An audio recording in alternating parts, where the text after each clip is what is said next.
A special thank you to each of our subscribers who make this channel possible. Here's today's story. In a bold move that has sent shockwaves through international relations and domestic politics, President Donald Trump has followed through on his campaign promise by imposing tariffs on Canada, Mexico, and China. This decision has not only upended the United States' relationships with these key trading partners, but has also ignited a fierce political and economic debate on the implications of such a trade war. Prime Minister Justin Trudeau of Canada has publicly condemned the tariffs, calling them a very dumb thing to do and announcing that Canada will impose retaliatory levies. Meanwhile, Mexican President Claudia Sheinbaum has indicated that her country will respond on Sunday, further escalating tensions in North America. Trump has defended these tariffs as necessary to restore domestic manufacturing, despite his Commerce Secretary acknowledging that they could lead to higher prices for consumers in the short term. Tonight, during his first joint session of Congress of the new term, the president is expected to elaborate on his decision and outline a path forward. Commerce Secretary Howard Lutnick has indicated that discussions are ongoing with Canada and Mexico, and there is optimism that an agreement could be reached to settle the tariff dispute by midweek.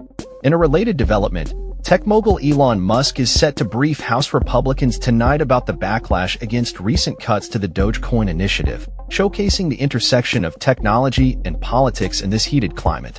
The Trump administration's plans extend beyond tariffs, as it aims to implement significant cuts to federal employment and engage in a controversial real estate fire sale of federal properties. The United Auto Workers Union has expressed its support for the tariffs, describing them as a powerful tool in rectifying what they view as the injustices of previous trade agreements. However, CEOs from major U.S. retailers, including Target and Best Buy, have warned that these tariffs will likely lead to increased prices for consumers. In a surprising twist, Ontario's Premier Doug Ford has announced a 25% export tax on electricity sent to 3 U.S. states, indicating that the ripple effects of these tariffs are being felt across borders. Ukrainian President Volodymyr Zelensky has also entered the fray, expressing readiness to sign a minerals deal demanded by Trump, acknowledging that his recent meeting at the White House did not go as planned. In Congress, Representative Gregory Meeks, the ranking Democrat on the House Foreign Affairs Committee, is preparing to introduce resolutions aimed at terminating the national emergency declared by Trump, which enabled the imposition of these tariffs. Legal experts, including Elizabeth Goidian from the Brennan Center, have raised concerns about the legitimacy of Trump's emergency declaration, arguing that it circumvents established legal processes.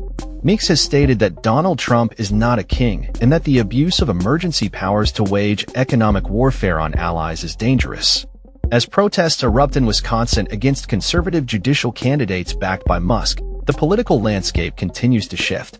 The upcoming Wisconsin Supreme Court election, which will address pivotal issues like abortion and election law, has become a focal point for Democratic pushback against Musk's influence. Internal polling suggests that Musk is deeply unpopular among likely Democratic voters, with a staggering 94% disapproval rating. The Wisconsin Democrats have launched a campaign to counter Musk's political spending, highlighting the significant stakes involved in the upcoming election. As the United Auto Workers Union aligns with Senator Bernie Sanders on a tour focused on the influence of billionaires in politics, the broader implications of Trump's tariff strategy are becoming increasingly apparent. The administration's push for a real estate fire sale of federal properties, including iconic buildings in Washington, D.C., has raised questions about the future of federal operations and the potential for exploitation by private interests. This ongoing saga of tariffs, political maneuvering, and public backlash underscores the complexities of Trump's economic policies and the potential consequences for American families and the nation's relationships with its closest allies. That's all for this story.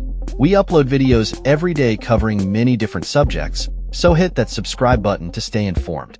Thanks for watching.